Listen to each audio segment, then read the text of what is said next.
La versión oficial de los hechos era muy clara y no admitía réplica. Todo el conflicto lo causaban los comunistas y otros agitadores profesionales que habían iniciado otra campaña de desprestigio contra México. Los estudiantes fósiles y algunos golfos se prestaban a los planes de los agentes internacionales que vagan por el mundo para la perdición de las almas. En septiembre, esta infantil explicación, muy de esperarse en un policía o en un burócrata asustado, recibía la más alta santificación y era elevada a la categoría de dogma. Díaz Ordaz, investido de todos sus atributos y con la banda presidencial cruzada en el pecho, hizo saber ante el gobierno en pleno, los altos jefes militares y la nación que le escuchaba, que los disturbios de la llamada Revolución de Mayo en Francia no se habían iniciado por casualidad, cuando todo el mundo estaba atento a las pláticas Vietnam-Washington, y que la proximidad de los Juegos Olímpicos convertía a México en blanco favorito para los mismos agitadores, quienes, después, le emprenderían contra otro país donde se fuera a celebrar un señalado evento. Los diputados, senadores, ministros y militares aplaudieron a rabiar el análisis presidencial de las conmociones estudiantiles y populares que han sacudido al mundo en los últimos años. El mismo análisis fue presentado al poco tiempo por el Ministerio Público para dejar probado a todas luces que existía una conjura internacional de la que nosotros formábamos parte. La huelga se extendía. En las preparatorias los estudiantes reprochaban a sus dirigentes la entrega de los camiones, pues los presos no habían sido liberados. La posibilidad de resolver el conflicto en sus inicios se alejaba. Fueron tomados más camiones. En pleno corazón de la ciudad, a una cuadra de Palacio Nacional y casi bajo los balcones históricos, se cruzaban las bombas lacrimógenas con las molotov. El tráfico era desviado en las avenidas que desembocaban en el Zócalo. Las calles aledañas olían a gases. Entonces hubiera bastado con liberar a los presos del 26 y días siguientes y con olvidar la cacería de comunistas, agitadores y agentes internacionales. El lunes por la tarde todo el Politécnico estaba en huelga y en su mayoría las escuelas universitarias habían iniciado paros. En filosofía, ciencias y ciencias políticas, la huelga ya era indefinida. Economía estaba en asamblea permanente, pero pronto se votó la huelga. Faltaba el ala técnica. A la demanda de libertad a los presos del 26 se habían añadido otras: disolución del cuerpo de granaderos, destitución de Frías, además de Cueto y Mendiolea, como responsable directo de los abusos cometidos por los granaderos.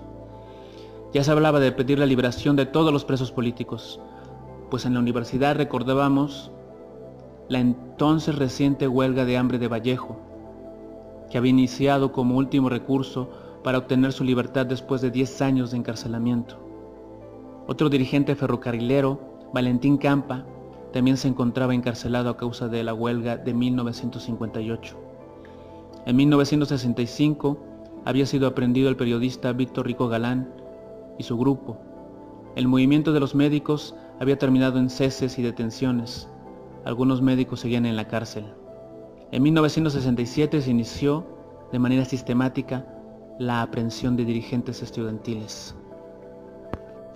Ciencias Políticas estaba en huelga indefinida en pro de la libertad de Vallejo cuando se produjeron los hechos del 26 de julio.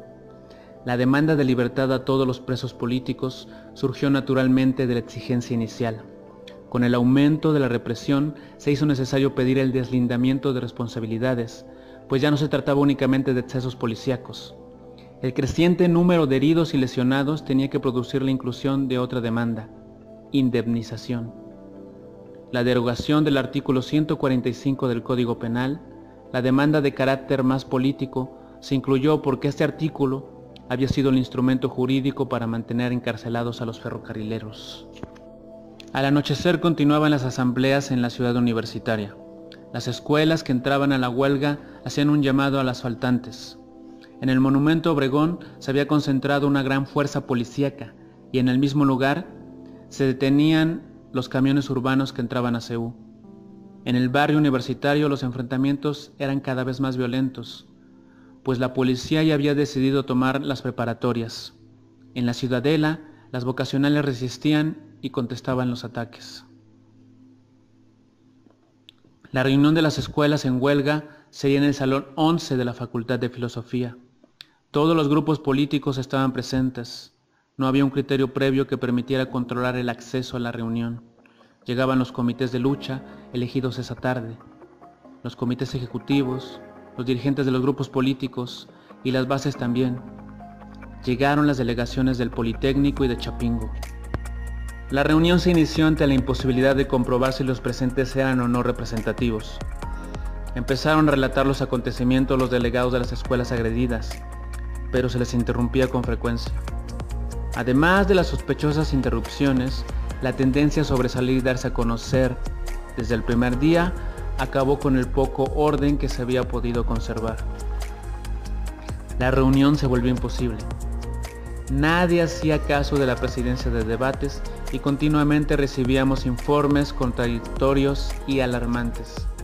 En todo momento nos manteníamos informados de la situación imperante en el barrio universitario. Estábamos en constante comunicación telefónica, pero con frecuencia llegaban rumores acerca de la proximidad del ejército.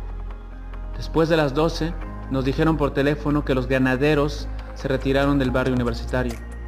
Por un momento, pareció que habían desistido de su intento de ocupar las escuelas. Las últimas molotov se apagaron en el pavimento y la atmósfera se limpió de gas lacrimógeno. Las calles vacías quedaron en silencio. Entre el humo, el aire viciado y los gritos, cada nueva noticia agravaba el desorden. Yo tenía cada vez más presente la desagradable sensación de impotencia, rabia y miedo que produce una ocupación militar. Es lo más parecido a ver un ejército enemigo desfilando en triunfo por las calles de la ciudad derrotada. Uno nunca llora, pero siente como si lo estuviera haciendo. Escudero había salido para informarse directamente de la situación en San Ildefonso. Cuando volvió, me imaginé que la situación era grave. Se subió al escritorio y pidió que escucháramos con calma. Todos esperamos. El ejército acaba de entrar a la preparatoria, dijo. Tiraron la puerta con un mortero. Los que estaban sentados en los respaldos de las sillas se dejaron caer en el asiento. Mortero o bazuca, como se supo después, para el caso era lo mismo.